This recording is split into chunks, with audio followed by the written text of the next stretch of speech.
ทั้งหลายเหล่านี้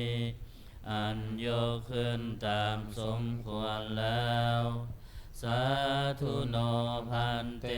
ภควาสุจิระปรินิพุตโตปิข้าแต่พระองค์ผู้เจริญพระผู้มีพระภาคเจ้าแม้ปรินิพพานนานแล้วทรงสร้างคุณอันสำเร็จประโยชน์ไว้แก่ข้าพระเจ้าทั้งหลายปัจฉิมาชนะตานุกรรมปมานาสาทรงมีพระหฤทัยอนุเคราะห์แก่พวกข้าพระเจ้าอันเป็นชนรุ่นหลังอิเมสกาเลทุขตาปันนากาลภูเตปฏิคันหาตุขอพระผู้มีพระภาคเจ้าจงรับเครื่องสักการะอันเป็นบรรณาการของคนยากทั้งหลายเหล่านี้อัมหากังทีฆรตังหิตายะสุขายะเพื่อประโยชน์และความสุขแก่ข้าพระเจ้าทั้งหลายตลอดกาลและนานเทอญอะระหังสัมมาสัมพุทโธภควาพระผู้มีพระภาคเจ้าเป็นพระอรหันต์ดับเพลิงกิเลสเพลิงทุกข์สิ้นเชิงตรัสรู้ชอบได้ด้วยพระองค์เองพุทธังภควันตังอภิวาเทมิข้าพระเจ้าอภิวาทพระผู้มีพระภาคเจ้าผู้รู้ผู้ตื่นผู้เบิกบานสวากขาโตภควตาธัมโมพระธรรมเป็นธรรมที่พระผู้มีพระภาคเจ้าตรัสไว้ดีแล้วธัมมังนามัสสามิข้าพระเจ้านมัสการพระธรรมสุปฏิปันโนภควโตสาวกสังโฆพระสงฆ์สาวกของพระผู้มีพระภาคเจ้าปฏิบัติดีแล้วสังฆังนามามิข้าพระเจ้านอบน้อมพระสงฆ์อันตมยังพุทธัสสะภะคะวะโตบุพพาคณามการังกโรมาเสนะโมตัสสะภะคะวะโตขอนอบน้อมแด่พระผู้มีพระภาคเจ้าพระองค์นั้น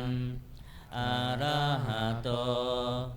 ซึ่งเป็นผู้ไกลจากกิเลสสัมมาสัมพุทธัสสะ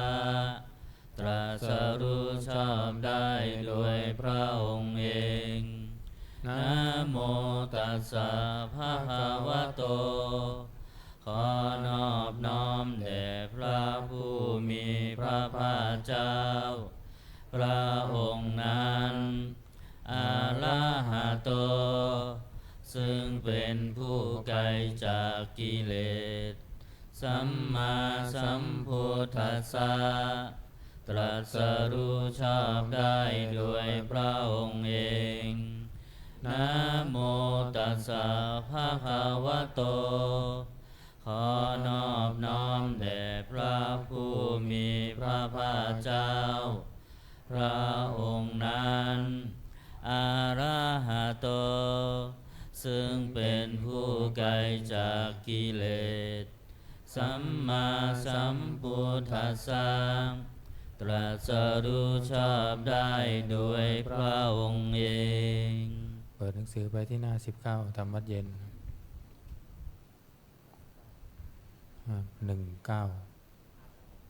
หันตมยังพุทธานุสตินายังกโรมาเสตังโคปนาภะคะวันตังเอวังกัลยาโนกิตติสัทโธอะภุคโตก็กิตติศักดิ์อันงามของพระผู้มีพระภาคเจ้านั้นได้ฟุ้งไปแล้วอย่างนี้ว่าอิติปิโส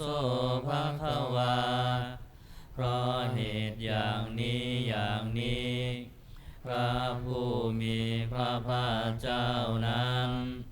อะระหังเป็นผู้ไกลจากกิเลสสัมมาสัมพุทโธเป็นผู้ตรัสรู้ชอบได้ด้วยพระองค์เองวิชาจารณะสัมปันโนเป็นผู้ถึงพร้อมด้วยวิชาและจารณะสุขโตเป็นผู้ไปแล้วด้วยดีโลกวิทูเป็นผู้รู้โลกอย่างแจ่มแจ้งอนุตตโลปุริสธรรมสารถิเป็นผู้สามารถฝึกบุรุษที่สมควรฝึกได้อย่างไม่มีใครยิ่งกว่าสัทธาเทวมนุษย์สานังเป็นครูผู้สอนของเทวดาและมนุษย์ทั้งหลายพุทโธเป็นผู้รู้ผู้ตื่นผู้เบิกบานด้วยธรรมภควาติเป็นผู้มีความจำเริญจำแนกคำสั่งสอนสัตว์ดังนี้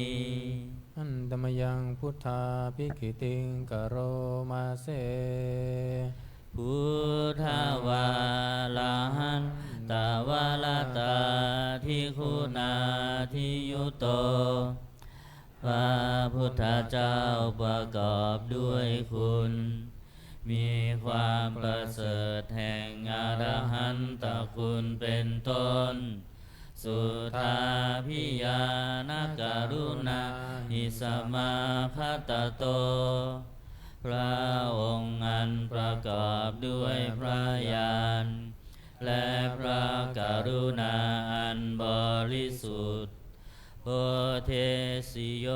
สุชานาตังกามลังวาสุโลพระองค์ใดทรงกระทำชนที่ดีให้เบิกบานดุจนาทิทำบัวให้บานวันธามหังตามะลานังศิลาสาชิเนทังข้าพระเจ้าไหว้พระชินสีผู้ไม่มีกิเลสพระองค์นั้นด้วยเสียงกล่าวพุทโธโยสัพพปานินังสารนังเขมมุตตมังพระพุทธเจ้าพระองค์ใดเป็นสารณะอันเกษมสูงสุดของสัตว์ทั้งหลายปัทมานุสติฐานังวันทามิตังสิเล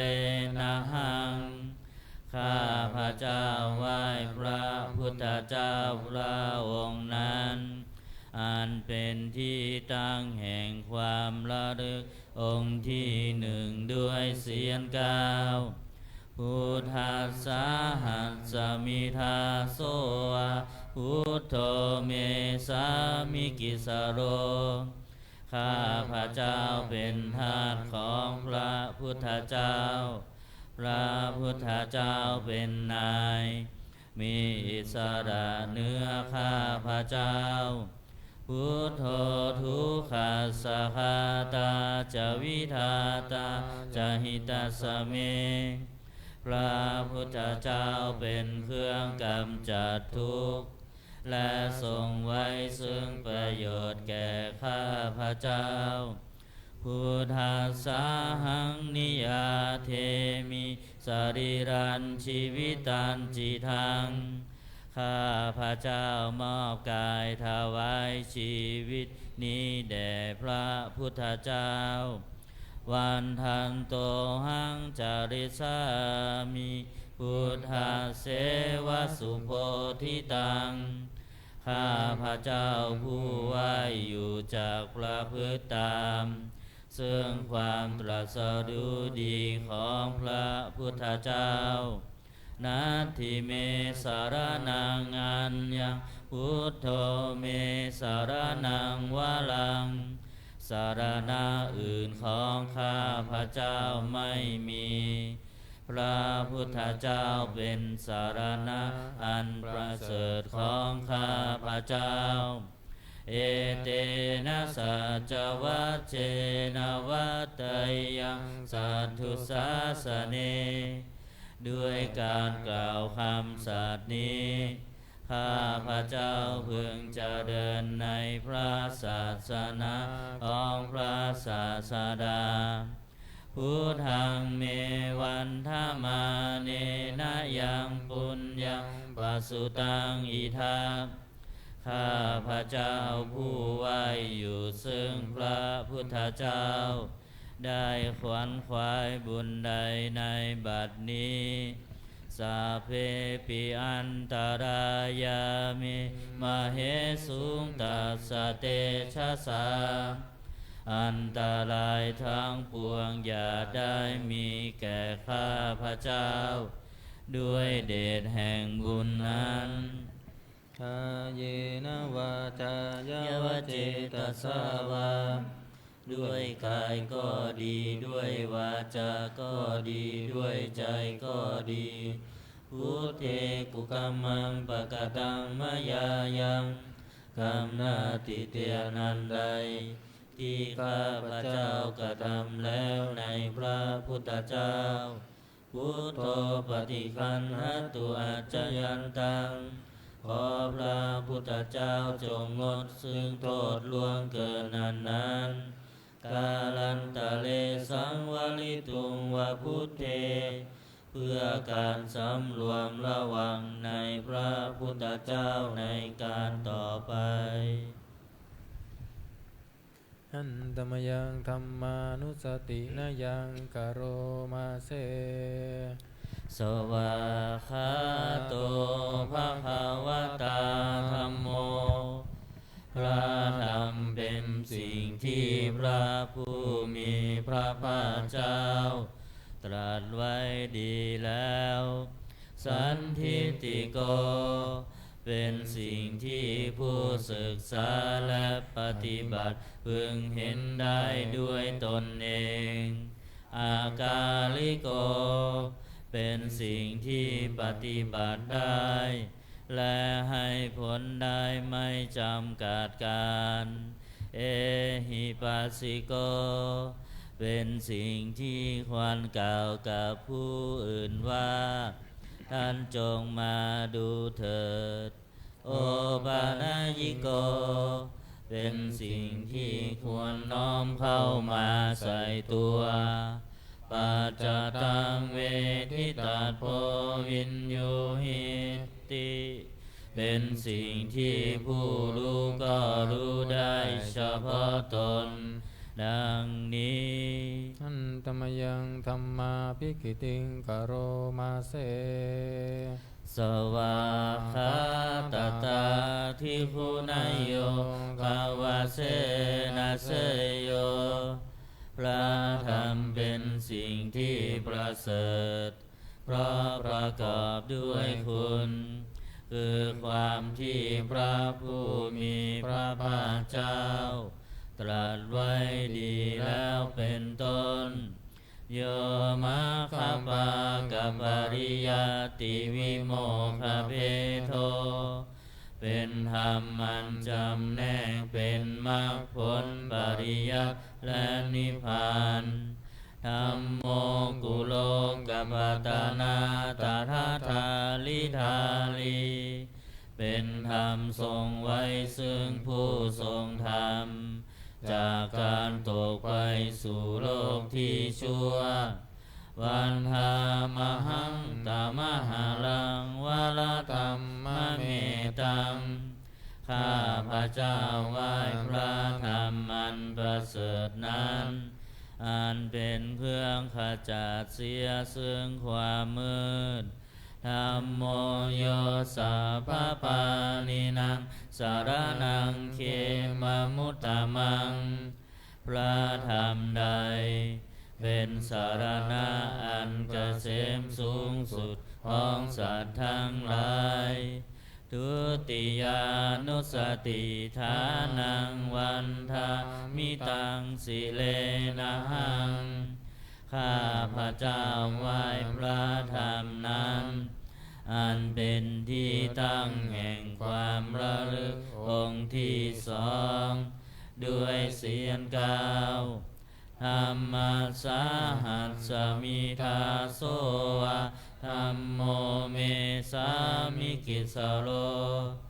ข้าพระเจ้าเป็นทาสของพระธรรมพระธรรมเป็นนายมีอิสระเหนือข้าพระเจ้าธัมโมทุกขัสสะคาตาจะวิทาตาจะหิตัสสะเมพระธรรมเป็นเครื่องกำจัดทุกข์และทรงไว้ซึ่งประโยชน์แก่ข้าพระเจ้าธัมมัสสาหังนิยาเทมิสรีรันชีวิตันจิทังข้าพระเจ้ามอบกายถวายชีวิตนี้แด่พระธรรมวันทันโตหังจริสามิธัมมาเสวสุธรรมตังข้าพระเจ้าผู้ไว้อยู่จากประพฤติตามซึ่งความเป็นธรรมดีของพระธรรมนัตถิเมสารนังอัญญังธัมโมเมสารนังวะลังสารณะอื่นของข้าพระเจ้าไม่มีพระธรรมเป็นสารณะอันประเสริฐของข้าพระเจ้าเอเตนะสัจจวัชเชนะวัตตยะสัทธุสาสเน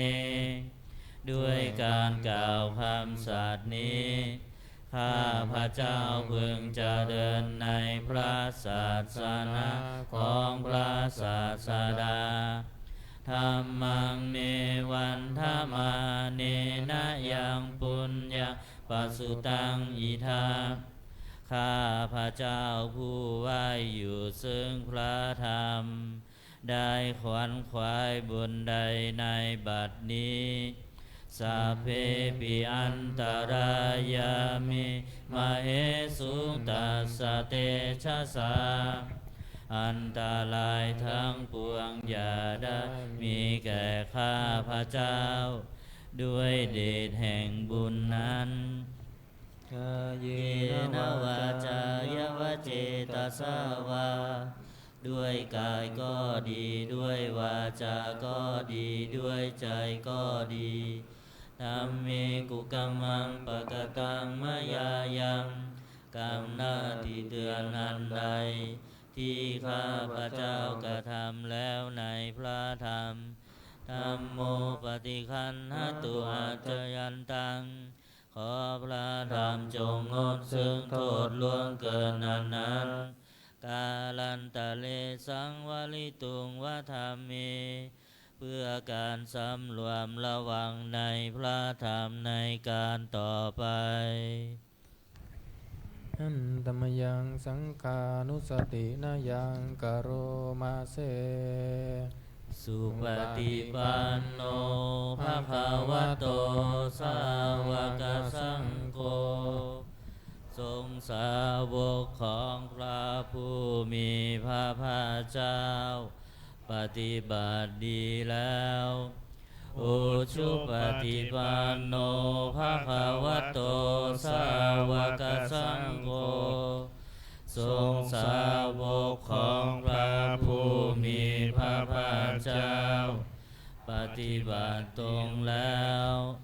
ยายะปฏิปันโนภะคะวะโตสาวกสังโฆ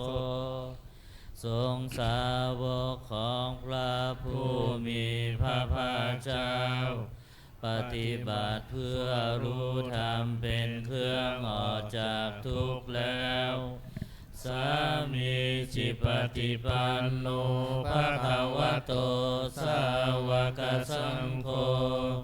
ทรงสาวกของพระผู้มีพระภาคเจ้าปฏิบัติสมควรแล้วยะทิทางได้แก่บุคคลเหล่านี้คือจาตาริปุริสายุคานิอัตถปุริสบุคลาคู่แห่งบุรุษสี่คู่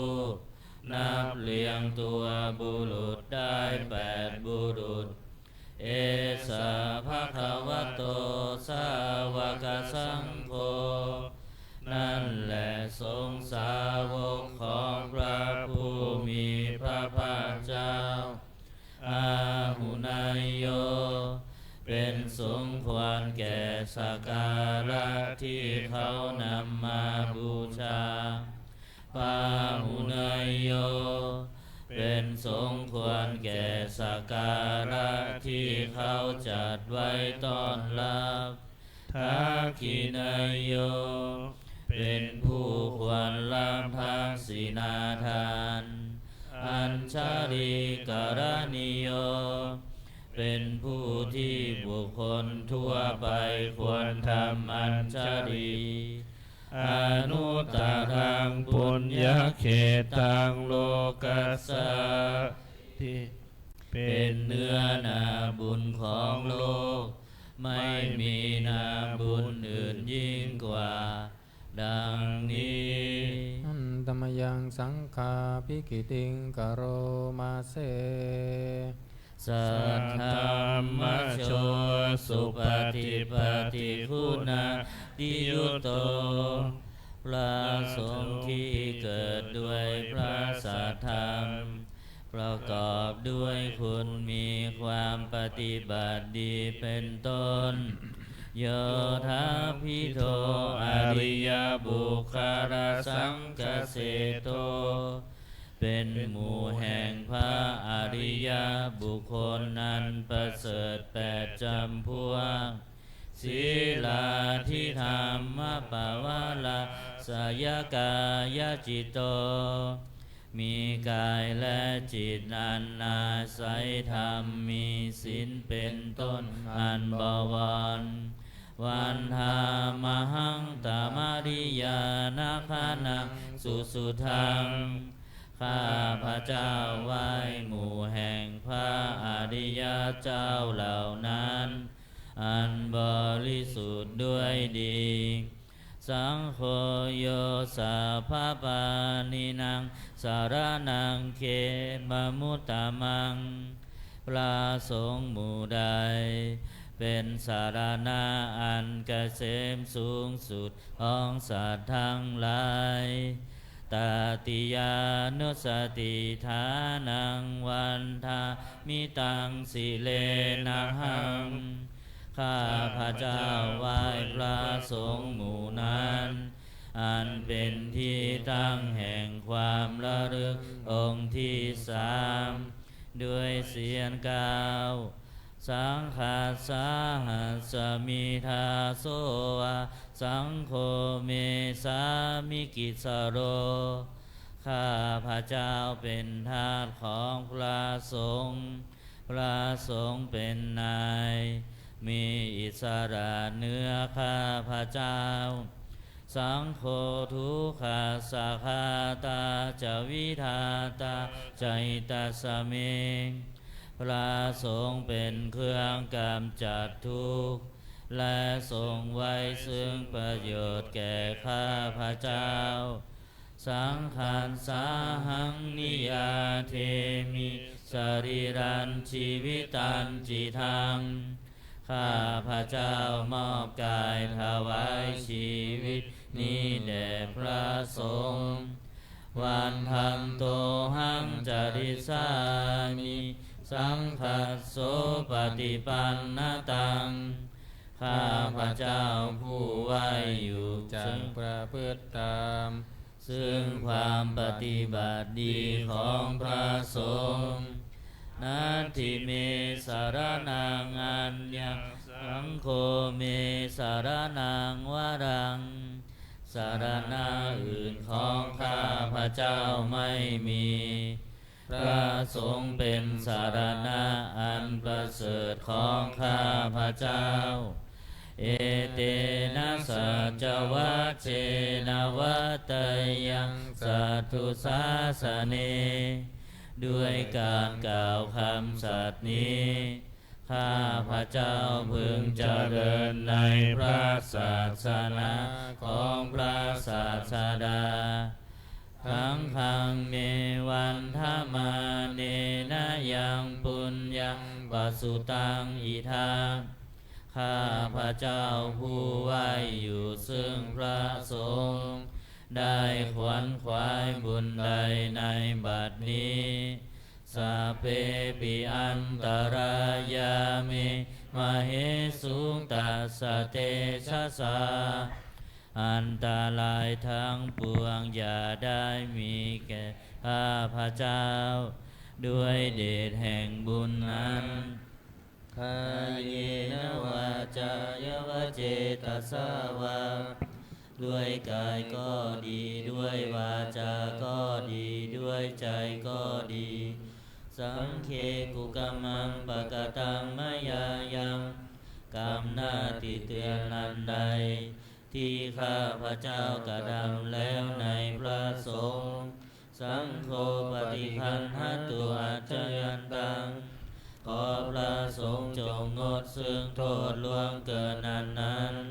กาลันตะเลสังวลิตุงวสังเคเพื่อการสำรวมระวังในพระสงฆ์ในการต่อไปเปิดหนังสือไปที่หน้า38นะโอวาทปาติโมกข์หน้า38อันธรรมยังโอวาทปาติโมกขกาทาโยพนามาเสสัพพะปาปัสสะอาการนังการไม่ทำบาปทั้งปวงกุศลสุปสัมปทาการทำกุศลให้ถึงพร้อมสัจจิติปาริโยทาปานัง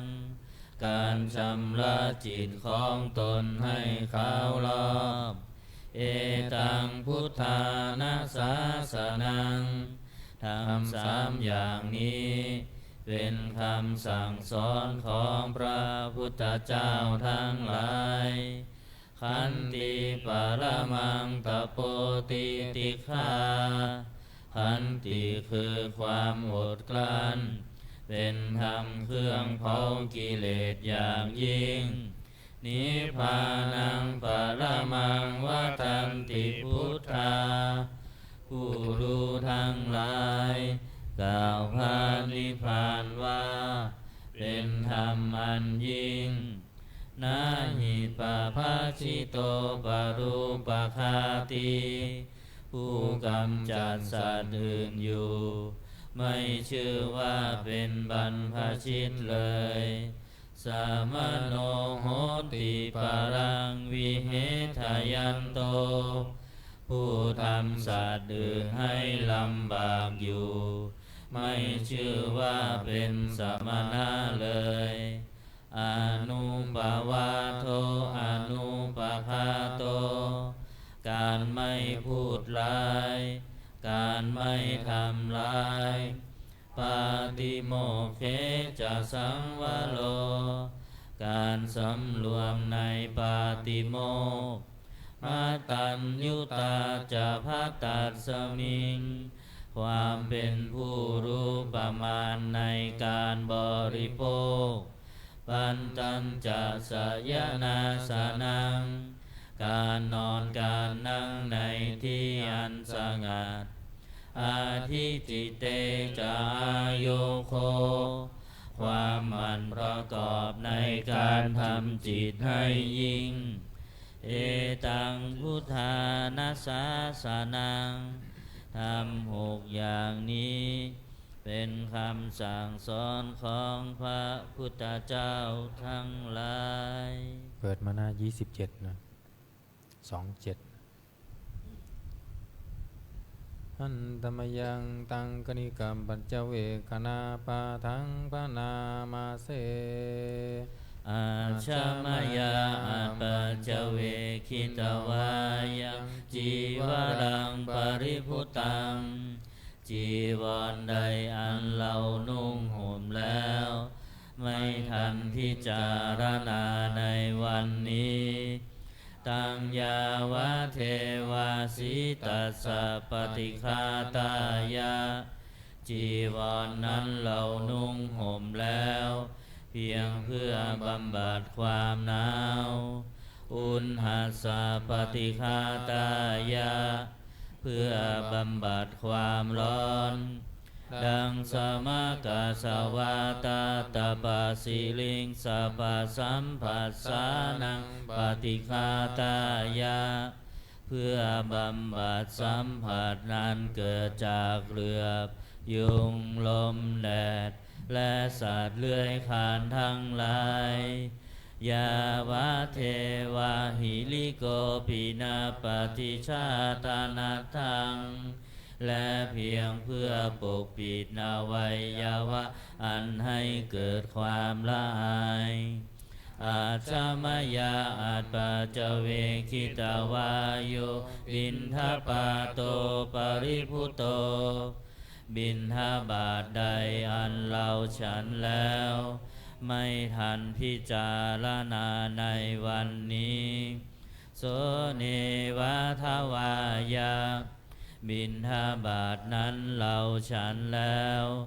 ไม่ใช่เป็นไปเพื่อความเพลิดเพลินสนุกสนานนะมัทายาไม่ใช่เป็นไปเพื่อความเมามันเกิดกำลังพลังทางกายนะมันธนายาไม่ใช่เป็นไปเพื่อประดับนาวิภูสนายาไม่ใช่เป็นไปเพื่อตกแต่งยาวะเทวะอิมัสสกายสัทธิติยาแต่ให้เป็นไปเพื่อความตั้งอยู่ได้แห่งกายนี้ยาปนายาเพื่อความเป็นไปได้ของอัตภาพวิหิงสุปารติยาเพื่อความสิ้นไปแห่งความลำบากทางกายพรหมจาริยานุคาหายาเพื่ออนุเคราะห์แก่การประพฤติพรหมจรรย์อิติปุรานันจะเวทานังปฏิหังคามิด้วยการทำอย่างนี้เราย่อมระงับเสียได้ซึ่งทุกขเวทนาเก่าคือความหิวณวันจะเวทานังณอุปาเทสามิและไม่ทำทุกขเวทนาไม่ให้เกิดขึ้นยาตราจะเมภวิสติอนวัชชตาจะพาสุวิหารโรจาติอันหนึ่งความเป็นไปด้วยสะดวกแห่งอัตภาพนี้ด้วยความเป็นผู้หาโทษมิได้ด้วยและความเป็นอยู่ด้วยผาสุขด้วยจากมีแก่เราดังนี้อาชามายาอัปปัจเจเวคิตวายังเสนาสนังปริพุตังเสนาสนะใดเราใช้สอยแล้ว ไม่ทันพิจารณาในวันนี้ตังยาวะเทวาสิตัสสะปฏิฆาตายาเสนาสนะนั้นเราใช้สอยแล้วเพียงเพื่อบำบัดความหนาวอุณหสปฏิฆาตายาเพื่อบำบัดความร้อนดังสมกสวาตาตาปาสิลิงสปะสัมผัสสานังปฏิฆาตายาเพื่อบำบัดสัมผัสนั้นเกิดจากเหลือบยุงลมแดดและสัตว์เลื้อยคลานทั้งหลายยาวะเทวะอุตุปาริสยวิโนทานังปฏิสันลานาลามาทังเพียงเพื่อบรรเทาอันตรายอันพึงมีจากดินฟ้าอากาศและเพื่อความเป็นผู้ยินดีอยู่ได้ในหลีกเล่นสำหรับภาวนาอาชามยาปัจจเวคิตาวายโยคิลานะปัจจยเพสัชชปาริคาโลปาริพุโตคิลานะเพสัชบริขารใดอันเราบริโภคแล้วไม่ทันพิจารณาในวันนี้โสยาวะเทวะบุตรปันนานังวยาภาติกานังเวทานานังปฏิฆาตายามคิรานาเพสัชบริขารนั้นเราบริโภคแล้วเพียงเพื่อบำบัดทุกขเวทนาอันบังเกิดขึ้นแล้วมีอาพาธต่างๆเป็นมูลอาภยาปัจจาปรมาตายาติเพื่อความเป็นผู้ไม่มีโรคเบียดเบียนเป็นอย่างยิ่งดังนี้อันตมยังอุทิศนาทิฏฐานาคาทายโยพนามาเสอิมินาปุญญกรรมเมนาด้วยบุญนี้อุทิศให้อุปัชฌายาคุณุตตลาอุปัชฌาย์ผู้เลิศคุณอาจาริโยปการาจาและอาจารย์ผู้เกื้อหนุนมาตาปิตาจายาตกาทั้งพ่อแม่และปวงญาติสุริโยจันทิมาราชาสุนจันและราชาคุณวันตานาลาปิจาผู้ทรงคุณหรือผู้สูงชาติพระมาราชาอินทาจาพรหมานและอินทราชโลกปาราชาเทวตังทั้งถวยเทพและโลกบาลยะโมมิตามนุษย์สาจายมมาลาภมนุษย์มิตรมัชฌตาเวริกาปิจาผู้เป็นกลางผู้จ้องพรานสัพเพสัตตาสุขีโหนตุขอให้เป็นสุขสันต์ทุกทั่วหน้าอย่าทุกข์ทนปุญญานิปกตานิเมบุญพ้องที่ข้าทำจงช่วยอำนวยสุภาพลสุขังจาติวิทางเทนตุให้สุขสามอย่างล้นขีปังปาเปทาวมะตังให้รู้ถึงนิพพานพลันอิมินาปุญญกรรมเมนาด้วยบุญนี้ที่เราทำอิมินาอุทิเสนาจาและอุทิศให้ปวงสัตว์ขีปาหังสุรเพเจวาเราพลันได้ซึ่งการตัดตัณหุปาทานเฉทานังตัวตัณหาอุปาทาน เยสันตาเนมินาธัมมาสิ่งชั่วในดวงใจยาวานิพพานโตมะมังกว่าเราจะถึงนิพพานนัสสันตุสัพพทาเยวามาลายสิ้นจากสันดานยัตถาชาโตภเวภเวทุกภพที่เราเกิดอุชุติตังสติปัญญามีจิตตรงและสติทั้งปัญญาอันประเสริฐสังเลโควิริยมหินาพร้อมทั้งความเพียรเลิศเป็นเครื่องขูดกิเลสหายมาลาระพันตุโนกาสังโอกาสอย่าพึงมีแก่หมู่มารสิ้นทั้งหลายกาตุนจะวิริเยสุเมเป็นช่องประทุษร้าย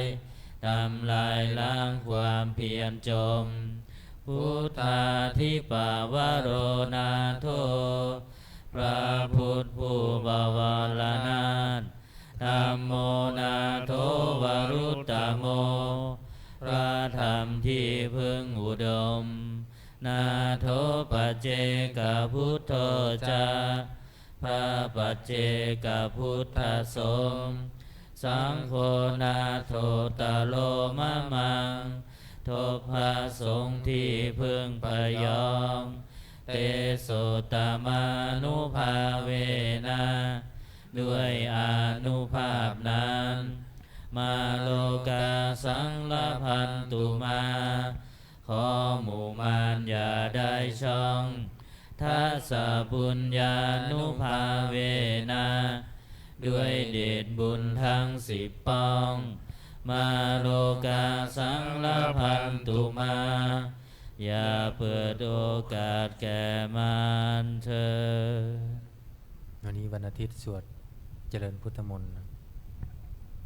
เปิดหนังสือมนต์พิธีเล่มเหลืองหน้า51นะแม่ชีขึ้นพระปริตนะ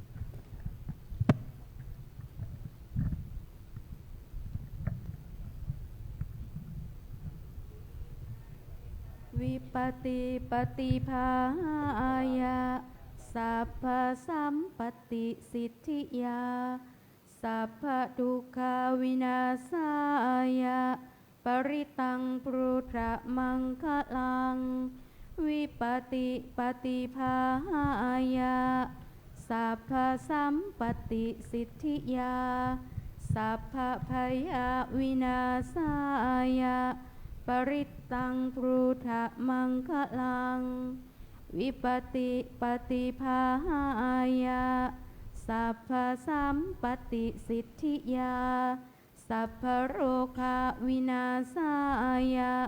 ปริตังปรุทะมังคลังภาลิตัวนะเมตังสเมตตาภะทันตาอวิคิตาจิตาปริตังพนันตุสักเคกาเมจรูเปคิริสิขารตเตจันตริเควิมาเนทีเปรเทจคาเมตรวนะคหเนอารัมวัทุมหิเคเตภุมมาจยันตุเทวาชราธารวิสเมยขะคันทัพนาคาติทันตาสันติเกยังมุนิวรวัจจนังสาทาโวเมสุนันตุธรรมสวนาคาโรอายัมพัทันตาธรรมสวนาคาโรอายัมพัทันตาธรรมสวนาคาโรอายัมพัทันตานะโมตัสสะภะคะวะโตอะระหะโตสัมมาสัมพุทธัสสะนะโมตัสสะภะคะวะโตอะระหะโตสัมมาสัมพุทธัสสะ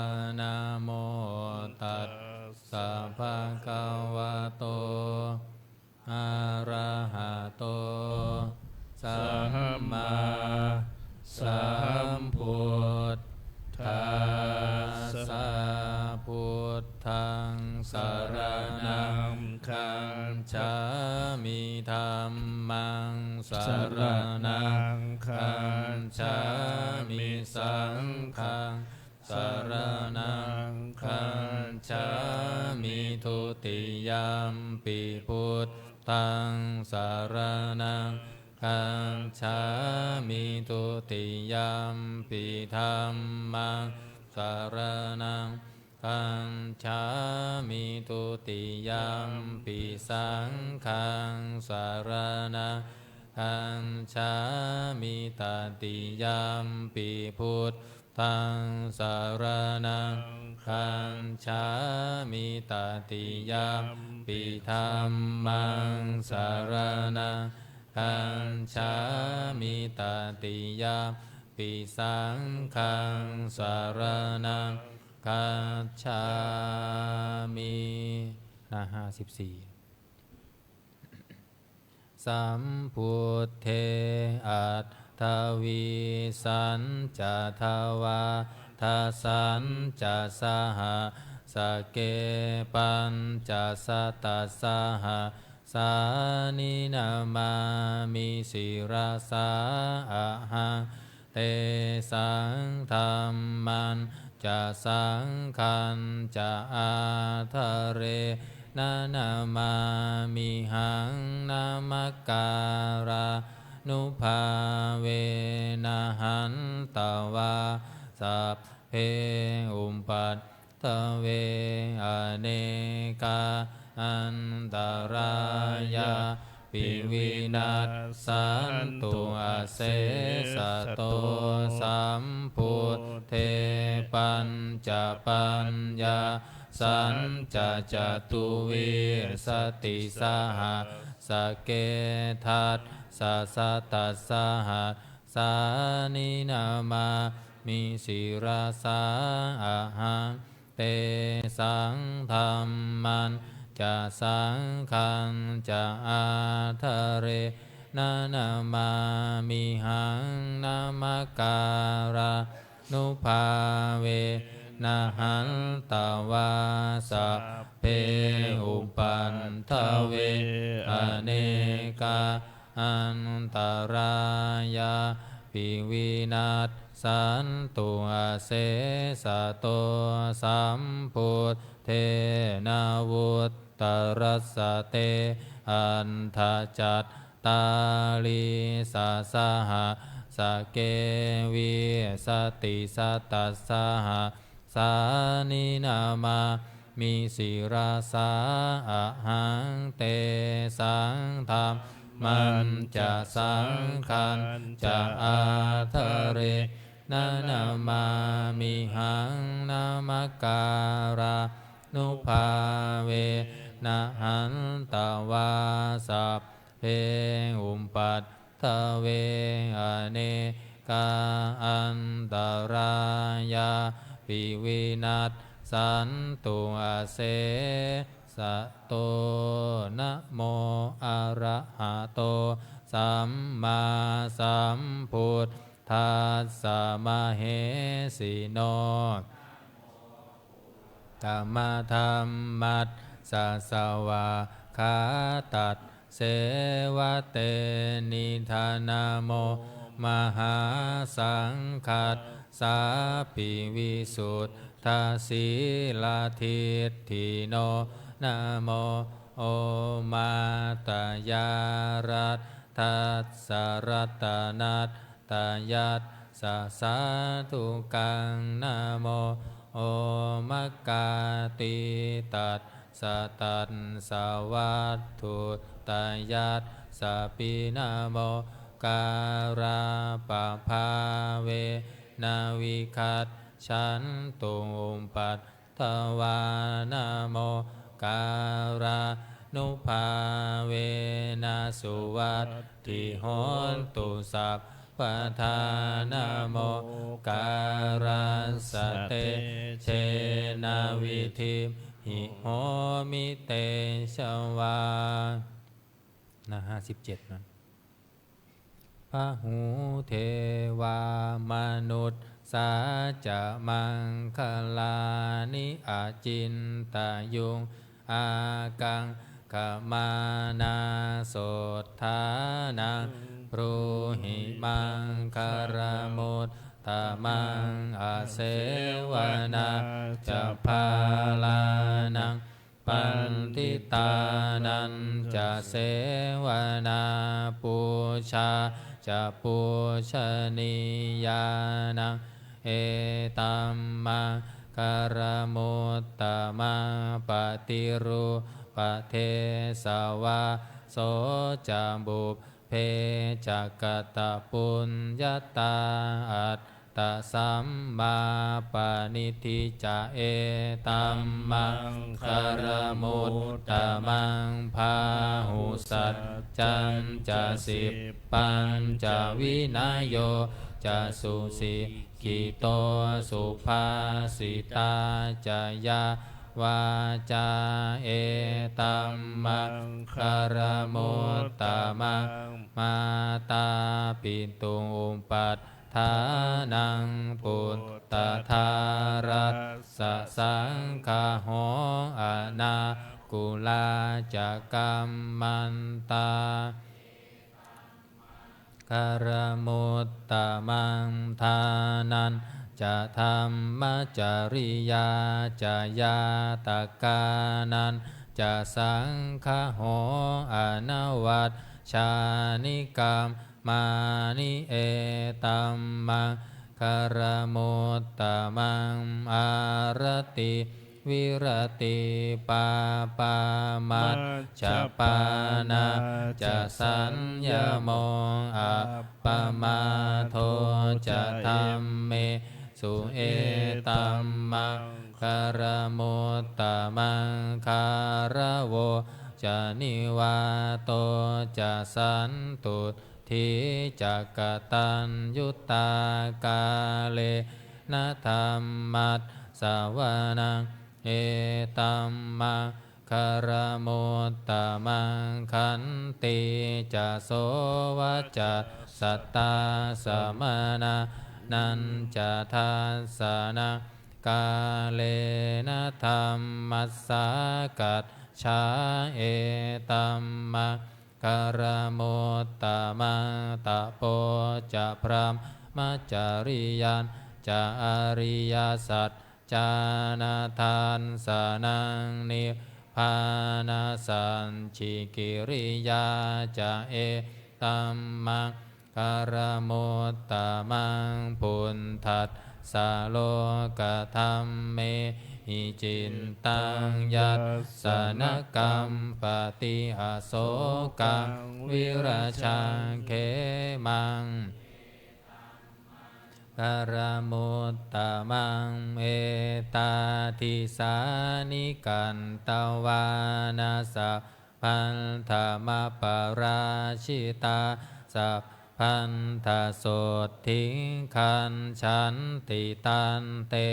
สังมังคารมุตตะมันติยา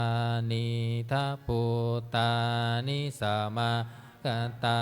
นิภูมิมานิวายานิวะอันตาลิเคสัพเพวะภูตาสุมานาภวันตุอะโทปิสักกันจะสุนันตุภาสิตา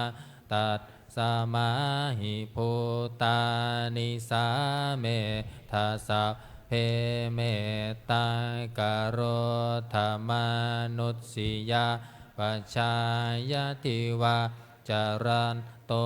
จหารันติเยภลิงตันสมาหิเนรักขันธาอัปปมัมตา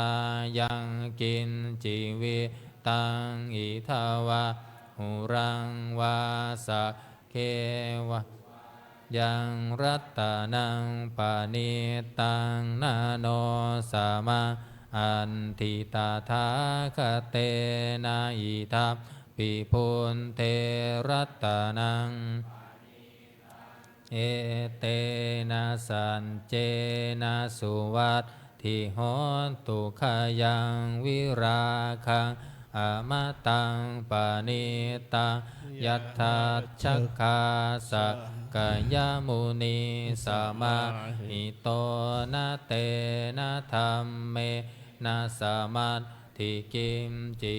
ธัมปิธัมเมรัตตนังปณิตังเอเตนะสัจเจนะสุวัตถิโหนตุยัมพุทธเศธโธปริวัตนายิสุจิงสมาธิมานันตาริกันยะมาหุสมาธินาเตนะสะโมนาวิชันติธรรมปิธรรมเมรัตตนังปณิตังเอเตนะสัจเจนะสุวัตถิโหนตุเยปุงกาลาอันทัสสตังปัสสัทธาจัตตาริเอตานิยุคานิโหติเตทักขิเนยยะสุขตัสสะสาวกาเอเตสุทินนานิมหาพลานิธรรมปิสังเขรัตตนังปณิตังเอเตนะสัจเจนะสุวัตถิโหนตุเยสุมปยุตตามานัสสาทัพเหนานิงกามิโนโคตมาสาสนันหิเตปันติปัตตาอะมะตังวิคัยหาลัตธามุทธานิพุติงพุทธมานาอิธัมปิสังเขรัตตนังเอเตนะสัจเจนะสุวัตถิโหนตุยะถินทาคีโลปัทถวิงสิโตสิยาจาตุภิวาเตภิอาสัมปะกัมปิโยตทุปะมังสัมปุริสังวัฏฐามิโยอริยสัจจานิอเวจจปัสสติธรรมปิสังเขรัตตนังปณิตังเอเตนะสัจเจนะสุวัตถิโหนตุเยอริยสัจจานิวิภาวยันติคัมภีระปัญเยนะสุเทสิตานิกินจาปิเตโหติพุทธสัมปมันตานาเตภวะอันธรรมมาทิยันติธรรมปิสังเขรัตตนังปณิตังเอเตนะสัจเจนะสุวัตถิโหนตุสหาวัตสัทธันสนะสัมปทายะตายันสุธรรมะชาหิตาภวันติสักกายทิฏฐิวิชิตชิตันจะศีลาภตังวาปิยทัตถิกินจิจตุหาปาเยหิจาวิปโมตโตชัจจาทิฐานานิอาภัมโภกาตุอิธัมปิสังเขรัตตนังปณิตังสัจเจนะสุวัตถิโหนตุจินจาปิโสกัมมังกโรติปาปะกังกายเยนวาจายุทธเจตัสสาวาอาภาโพโสตัสสะปฏิชาทายาอาภาปตาทิทปทัสสาวุตตาอิธัมปิสังเขรัตตนังปณิตังเอเตนะสัจเจนะสุวัตถิโหนตุวานัมปะคุมเพยัตถาภูสิตาเคคิมหานามาเสปัทมัสสมิงคิมเหตทุปะมังธรรมมวรังอเทสยินิพพานัคามิงปรมังหิตายาอิธัมปิพุทธเทรัตตนังปณิตังเอเต เตนะสัจเจนะสุวัตถิโหนตุวโรวรัญยุวรโทวราหาโรอนุตตโรธรรมวรังอเทสยิงอิธัมปิพุทธเทรัตนะปานิตังเอเตนะสัจเจนะสุวัตถิโหนตุขีนังปุรานังนาวังนัตติสัมภวังวิรัตตจิตตายติเกภวัตสมิงเตขีนาภิชาอวิรุณหิฉันทาติทิรายทายัมปฏิโปอิธัมปิสังเกรัตนังปานิตังเอเตนะสัจเจนะสุวัตถิโหนตุญาณิทัพพุตานิสมาคตานิภูมมานิวายานิวาอันตาริงเกสะกตังเทวมนุสสปุชิตังพุทธังนามัสสามาสุวัตถิโหนตุญาณิทัพพุตานิสมาคตานิภูมมานิวายานิวาอัมตาริเขตถาคตังเทวมนุสสปุชิตังสัมมังนามัสสามาสุวัตถิโหนตุญาณิทัพพุตานิสมาคตานิภูมมานิวายานิวาอันตาริเขตถาคตังเทวมนุสสปุชิตังสังฆังนามัสสา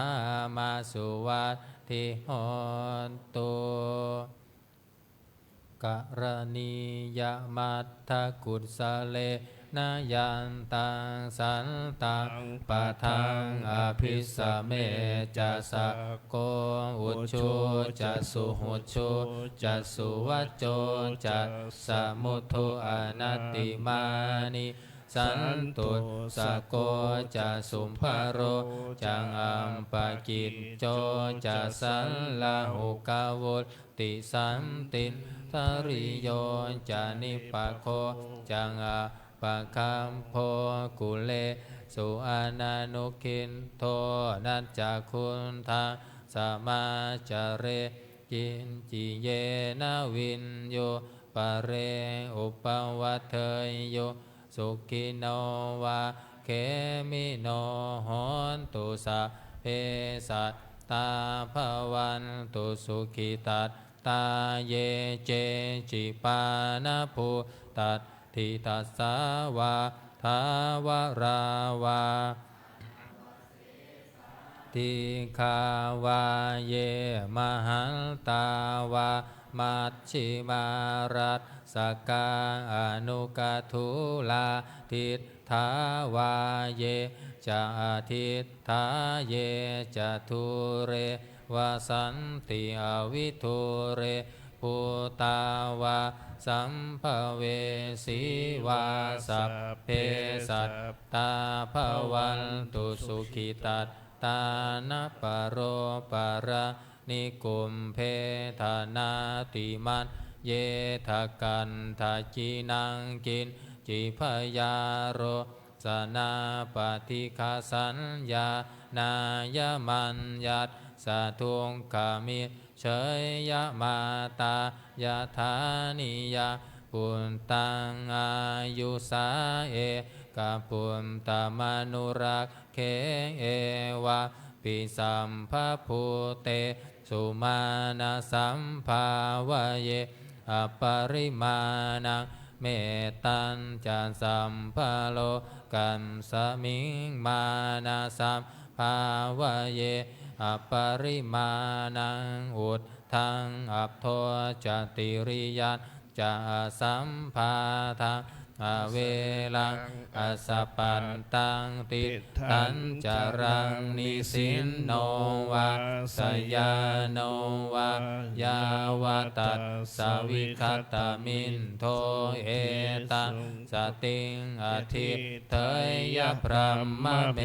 ตัง วิหาร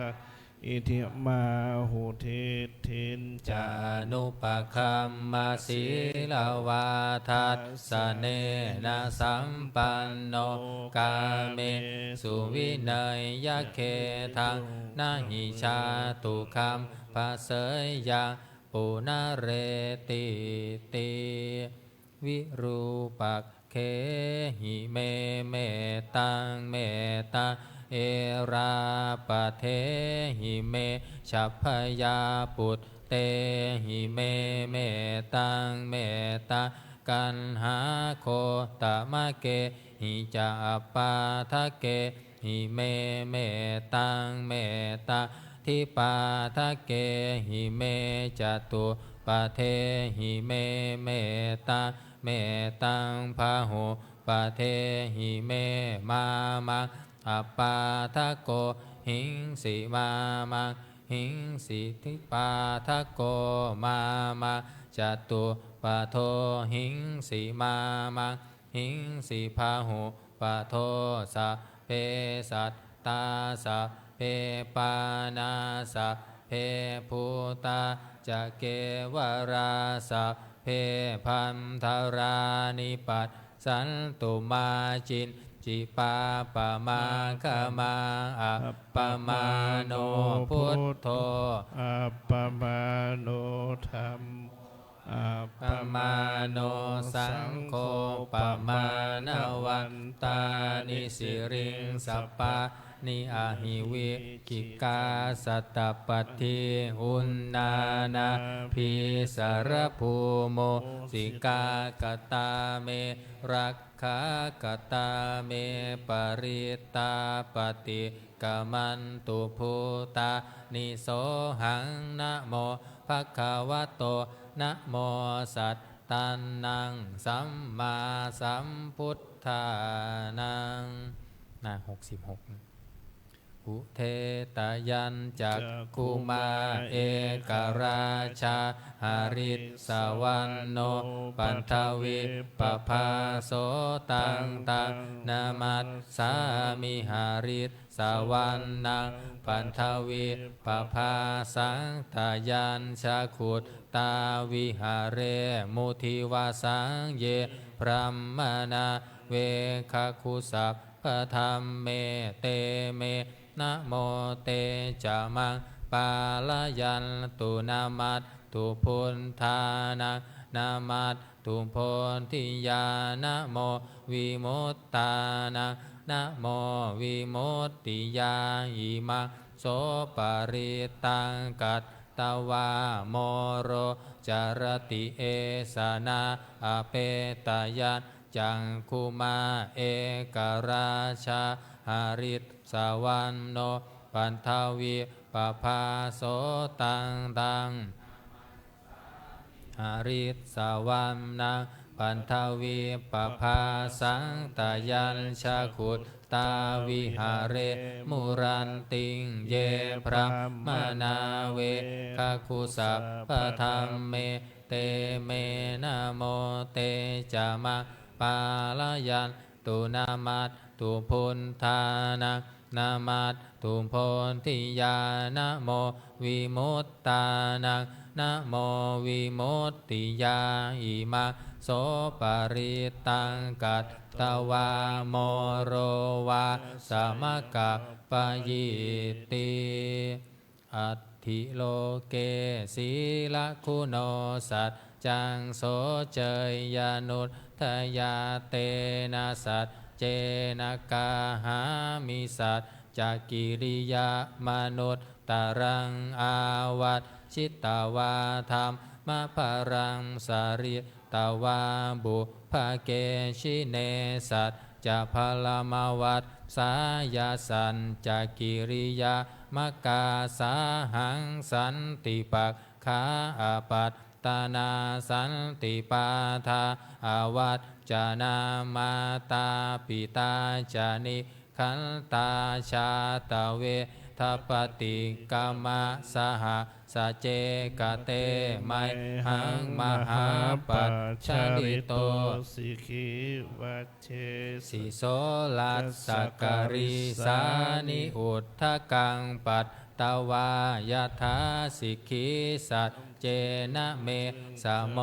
นัตติเอสาเมสัจจะปารมิ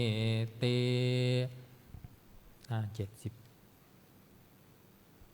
74เนาะวรรคที่สองนะหน้า74นัตถิเมสารนังอัญญังพุทโธเมสารนังวรังเอเตนะสัจจวัตเชนะโหนตุเตชัยมังคลังนัตถิเมสารนังอัญญังธัมโมเมสารนังวรังเอเตนะสัจจวัตเชนะโหนตุเตชัยมังครังนัตถิเมสารนังอัญญังสังโฆเมสารนังวรังเอเตนะสัจจวัตเชนะโหนตุเตชัยมังครังยังกินจิรัตนาโลเกวิชันติวิวิทังปุณทุรัตนังทัสสะมังนัตถิตันสมาโสทิภวันตุเตยังจินจิรัตนังโลเกวิชันติวิวิทังปุณทุรัตนังธัมมะสมังนัตถิตันสมาโสทิภวันตุเตยังจินจิรัตนังโลเกวิชันติวิวิทังปุณทุรัตนังสังคัสสะมังนัตถิตัสสมาโสทิภวันตุเตสักกันตวาพุทธรัตนังอุตตมังวรังหิตังเทวมนุษย์สานังพุทธเตเชนะโสทินานัตสันตุปันทวาสัพเพทุกขาวุปัสสเมตุเตสักกันตวาธัมมรัตนะโอสัทธังอุตตมังวรังปาลิลาหูปัสสมานังธัมมเตเชนะโสทินานัตสันตุปันทวาสัพเพพยาวุปัสสเมตุเตสักกันตวาสังครัตนะโอ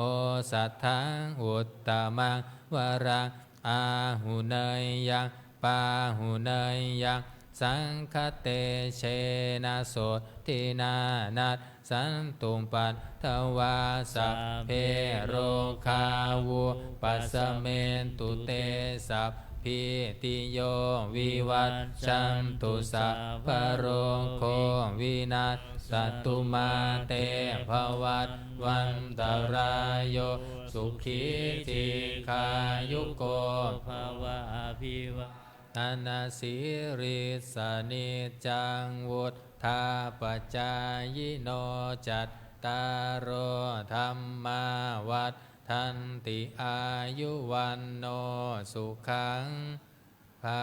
ลังหน้า77โพชฌงค์โพชฌังโคสติสังขาโตธัมมานังวิจโยตถาวิริยัมปิติปัสสันธิโพชฌังคาจัตถาปะเรสมาธุเบ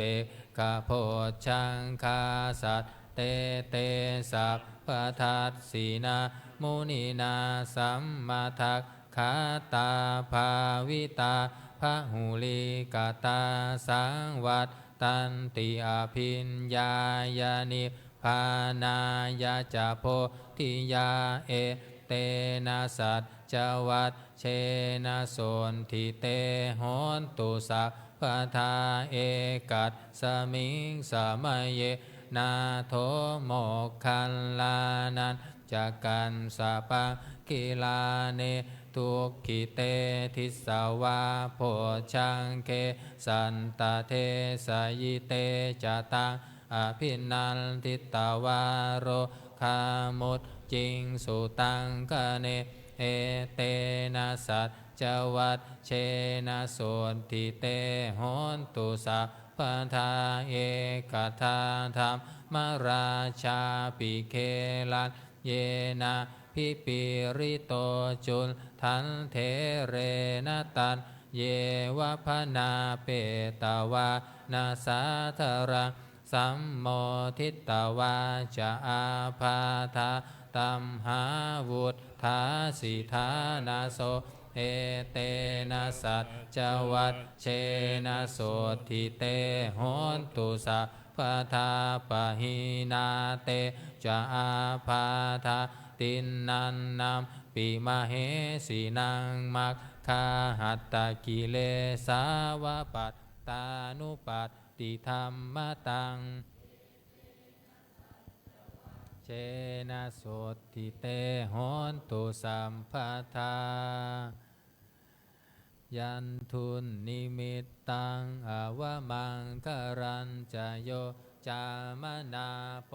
สกุณันสะสะโตปาปะคะโหตุสุปินังอากันตังพุทธานุภาเวนาวินัสสเมนตุยันทุนนิมิตตังอวมังคารัญจโยจามนาโปสกุณัสสะสะโทปาปะคะโหตุสุปินังอากันตังธัมมานุภาเวนาวินัสสเมนตุยันทุนนิมิตตังอวมังคารัญจโยจามนาโปสกุณัสสะสะโทปาปะคะโหตุสุปินังอากันตังสังขานุภาเวนาวินัสสเมนตุทุกขปัตตาจานิทุกขาพยาปัตตาจานิพยาโสกปัตตาจานิโสกาโหนตุสัพเพปิปานิโนเอตาวตาจามเหหิสัมปตังปุญญาสัมปทังสัพเพเทวานุโมทันตุสัพพสัมปัตติสินติยาทานังทันตุสัทธายาสิรังลักขันตุสัพพทาภาวนาภิรตาโหตุขันฉันตุเทวตาคตาสัพเพพุทธาภลัปปัตตาปัจเจ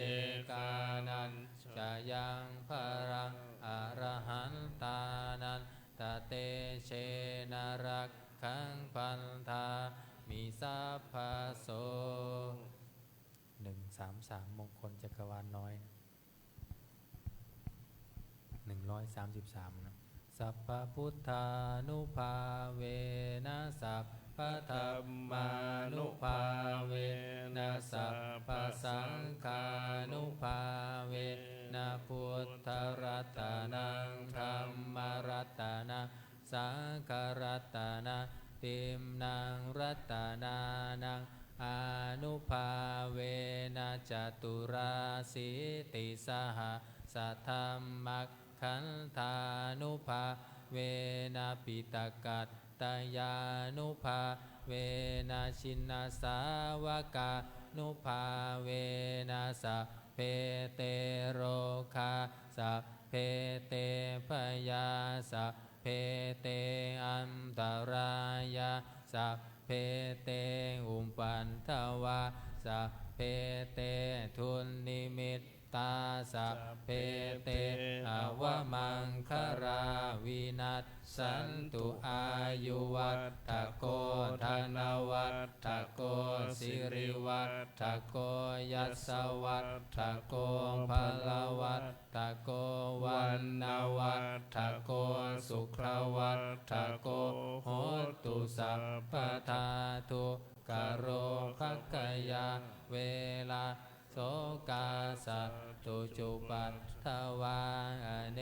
กาอันตรายาปิวินาศสันตุจเต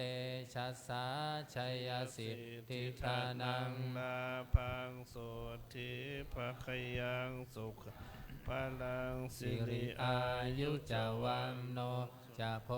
คังวุฒิจะยัสสวะสัตวัตสาจะอายุจะชีวสิทธิภวันตุเตภวันตุสัพพมังคารังลักขันตุสัพพเทวตาสัพพพุทธานุภาเวนัสสัทธาโสทิภวันตุเตภวันตุสัพพมังคารังลักขันตุสัพพเทวตาสัพพธรรมานุภาเวนัสสัทธาโสทิภวันตุเตภวันตุสัพพมังคารังลักขันตุสัพพเทวตาสัพพสังฆานุภาเวนัสสัทธาโสทิภวันตุเตครับการทำวัดเย็นก็จบไปที่นี้นะครับเราต่อไปจะได้เจริญจิตตภาวนาทำสมาธิสักครู่แล้วแผ่เมตตาพร้อมกัน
มควรแก่เวลา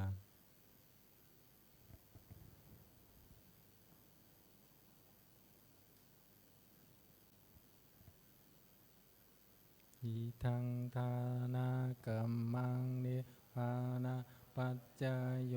โหนตุโนนิจจังอิทังศีลากัมมังนิพพานาปัญจโยโหนตุโนนิจจังอิทังภาวนากัมมังนิพพานาปัญจโยโหนตุโนนิจจังยังกินจิกุสาลาการดัมพังกัมมังสัพเพหิอัมเหหิกัตตังปุญญังโนอนุโมทันตุสุนันตุพนโตเยเทวะอัสสมิงฐาเนอาดิกาตาดิกายุกะสัทธาหนตุสัมเพสัตตาสุขิอัตตานังปาริหารันตุมาตาปิตาสุขิตาหนตุทุกขาปามุนจัมตุสัมเพยาตากาสุขิตาหนตุทุกขาปามุนจัมตุสัมเพอายาตากาสุขิตาหนตุทุกขาปามุนจัมตุสัมเพปิสาสัพเพยังคาสัพเพเปตาสุขิตาหนตุทุกขาปามุนจัมตุสัมเพนักขันตาสุขิตาหนตุทุกขาปามุนจัมตุสัมเพเทวาสุขิตาหนตุทุกขาปามุนจัมตุสัมเพอาจาริโยปชายาสุขิตาหนตุทุกขาปามุนจัมตุสัมปะสัมปะติโยสามิชันตุโว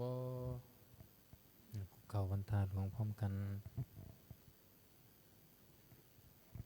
วันทามิพุทธังสัพพะเมวะโตสังฆามะอะเมพันเตวันทามิธัมมังสัพพะเมวะโตสังฆามะอะเมพันเตวันทามิสังฆังสัพพะเมวะโตสังฆามะอะเมพันเตวันทามิการุงอุปปชายาจาริเยสัมภะเมวะโตสังฆามะอะเมพันเตวันทามิกัมมัฏฐานะสัพพะเมวะโตสังฆามะอะเมพันเตวันทามิอาราเมพันทัสสิมังสัมภะเมวะโตสังฆามะอะเมพันเตวันทามิเจติยาสัมปังสัมภะทาเนสุปาติทิตาสารีลาธาตุมหาโพธิพุทธารูปังสักการังเนวะโลเกพระมะโลเกจัมพุทิเปลังกาทิเปสาลีลาธาตุโยเกสะธาตุโยอะระหันตาธาตุโยเจติยังกันทะกุทิงจัตุราสิติสะหัสเสธัมมะคันเทสัพเพสัมปะอะหังวันทามิสัพพะโสอัญชลีวันทาพิวาทอัญชลีวันทาพิวาทอัญชลีวันทาพิวาทอัญชลีวันทาอัญชลีก็หมอวันทาน้อยสาธุวันทามิพันเตสัพพังอปาราตานามาตาเมพันเตมายาอนุโมทิตาภาสากัตตะปุญญังมัยตาปังสา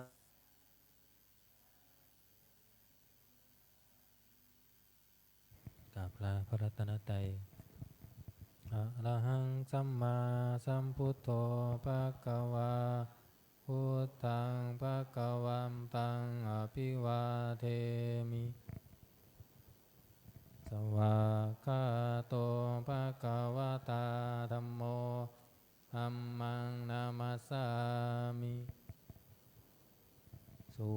ฏิปันโนภะคะวะโตสาวกสังโฆสังฆังนามามิ เรียนเชิญคณะแม่ชีโยกีทุกท่านน้อมก น้อ ราม บ นิมนต์พระภิกษุสงฆ์เข้ากราบพระมหาเถระพระอาจารย์สุรศักดิ์สุรศักโก พร้อมกันสามเณรแม่ชีวิชีกราบที่หลัง อัญชลีวันทาพิวาทอัญชลีวันทาพิวาทอัญชลีวันทาพิวาทอัญชลีวันทาอัญชลี นิมนต์สามเณรเรียนเชิญคณะแม่ชีโยกีทุกท่านน้อมกราบพระอาจารย์พร้อมกันนะคะ อัญชลีวันทาอภิวาทอัญชลีวันทาอภิวาทอัญชลีวันทาอภิวาทอัญชลีวันทาอัญชลี จตารโอธรรมาวัฏันติอายุวันโนสุขังพลัง สาธุ สาธุ สาธุ ค่ะก็ขออนุญาตใช้เสียงนะขอให้โยกีทั้งสองฝั่งช่วยกันปิดประตูหน้าต่างนะเก็บอาสนะเก็บหนังสือสวดมนต์ให้